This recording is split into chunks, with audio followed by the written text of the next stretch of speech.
Secretario, bienvenido al Senado de la República. Hemos escuchado con detenimiento su intervención.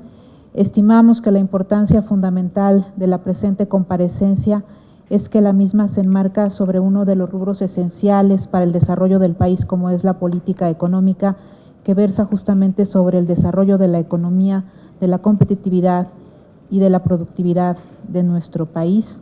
Vemos con preocupación que la realidad que actualmente enfrenta nuestro país en materia de política económica dista mucho de las expectativas iniciales, y los datos por sí mismos los demuestran, más allá de cualquier percepción de carácter subjetivo.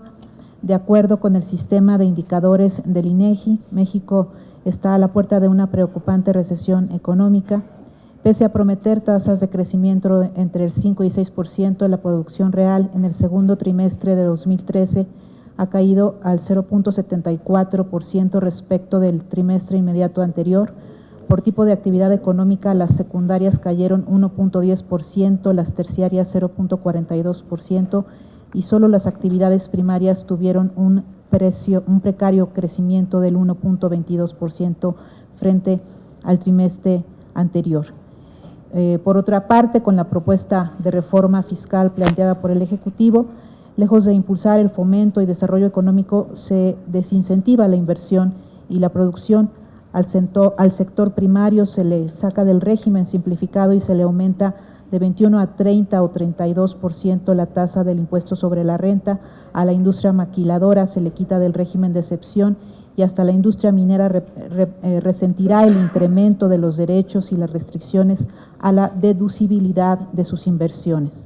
De hecho, en este año el PIB minero descendió en 1.8% y el superávit en la balanza comercial minero-metalúrgica fue del 27.1%, menor al registrado en el mismo periodo de 2012.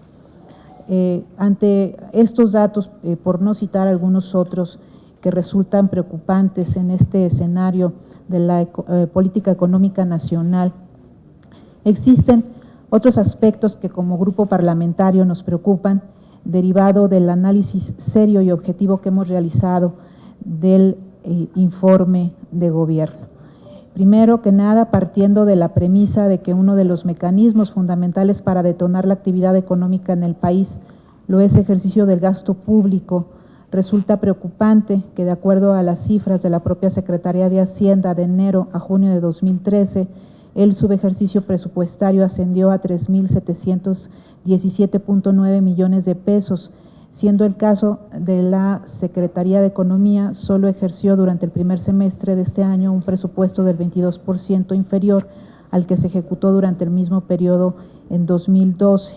Al respecto, quisiéramos preguntarle cuáles han sido los factores, además de los que ya se han expuesto, por los cuales no fue posible ejercer en tiempo y forma los recursos presupuestarios asignados a las actividades tendientes a fortalecer la actividad económica del país. Y aunque ya también se ha mencionado de manera reiterada en esta comparecencia, en el rubro de impulso a los emprendedores y fortalecimiento a las MIPYMES, de acuerdo al propio informe de gobierno, los recursos otorgados por NAFIN a actividades empresariales muestran un lento otorgamiento de los créditos a mitad de año respecto de los otorgados en 2012, tan solo un 37% a las micro, 45% a las pequeñas y 42% a las medianas del otorgado en 2012. Oíamos con atención el rediseño del que usted comentaba hace un momento.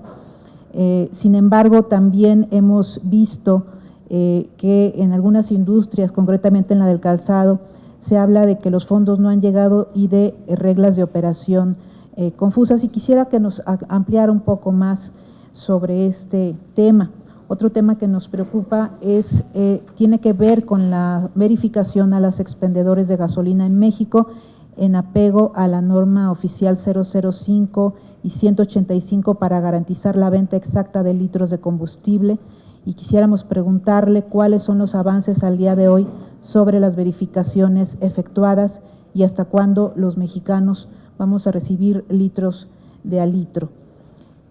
Quisiéramos también externarle la preocupación en torno a un litigio que ha estado en los medios de comunicación en los últimos meses en torno a dos empresas, iPhone mexicana y Apple transnacional, y al creciente cuestionamiento sobre un posible conflicto de intereses del director del Instituto Mexicano de Propiedad Industrial de conformidad con lo previsto a la Ley de Entidades Paraestatales.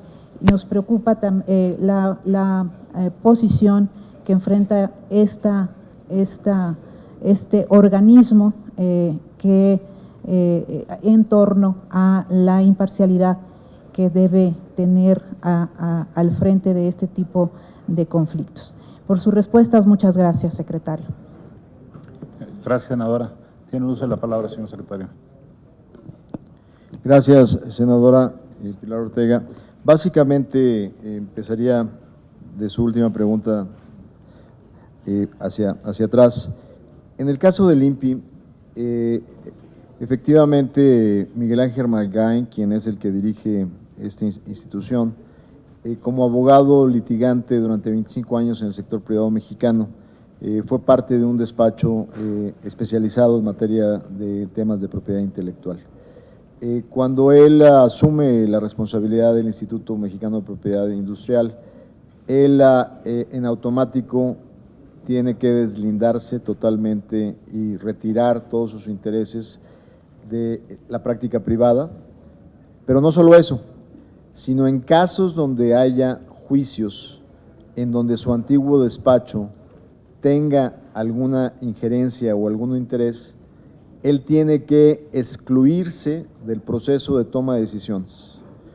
De hecho, este es el caso específico del conflicto entre la empresa mexicana iPhone y Apple, en donde justamente se hicieron todas las acciones legales necesarias para poder garantizar la equidad a los involucrados en el proceso y que el actual director del INPI no tenga ninguna injerencia en el proceso de solución de este tema y de este conflicto entre dos particulares.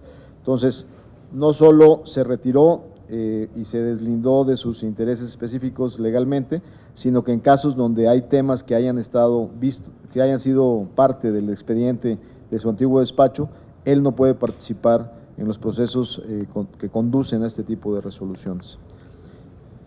En materia del tema de la nueva norma para verificación de combustibles, justamente fue un proceso que se inició desde la administración anterior para un nuevo software que se pudiera utilizar en los esquemas de las gasolineras. Esto implicaba primero el desarrollo del software, las pruebas mismas que se requieren en el Instituto Nacional de Metrología para poder verificar su funcionabilidad y luego la obligatoriedad de todos los dispensarios nacionales de poder implementar este procedimiento.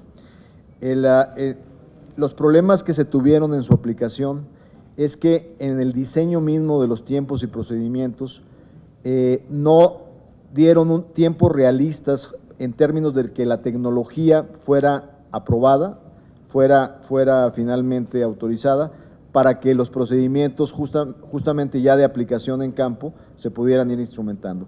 La norma en este momento está vigente, los cambios de dispensarios se están ejecutando en el sistema de gasolineras nacionales y estamos tratando de resolver los problemas que se crearon con el diseño del procedimiento y los tiempos establecidos para su aplicación, justamente para tratar de cumplir con el objetivo de este tema. Pero sin embargo, uno de los elementos que me gustaría darle la garantía, y aquí nos acompaña el responsable de la Procuraduría Federal del Consumidor, Alfredo Castillo, quien desde el inicio de su responsabilidad hizo operativos en todo el sistema nacional, en donde cambió un poco la naturaleza de los operativos. El tema, senadora, si me permite compartirlo con usted, tradicionalmente no ha sido un tema de que los software sean alterables o no sean alterables. Lamentablemente la invención y la creativa mexicana hace que los vivos se adelantan a los desarrollos tecnológicos. Yo creo que es un tema de cómo tener la capacidad de intervenir, de estar en operativos de supervisión para sancionar a los que no están cumpliendo con la ley.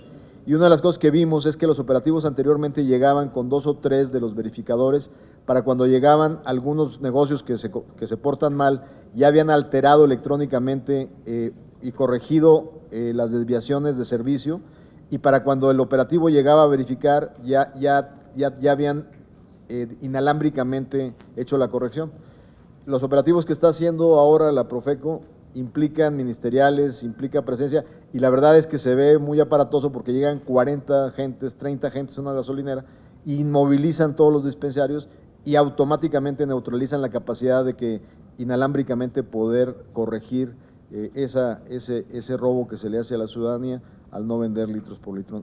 Mi percepción de la problemática es que mientras estemos apostándole a que es la tecnología la que nos va a ayudar a corregirlo, yo creo que es la capacidad de hacer que la ley se cumpla con operativos realmente contundentes que estén evidenciando quiénes son los que están abusando del consumidor en este sentido.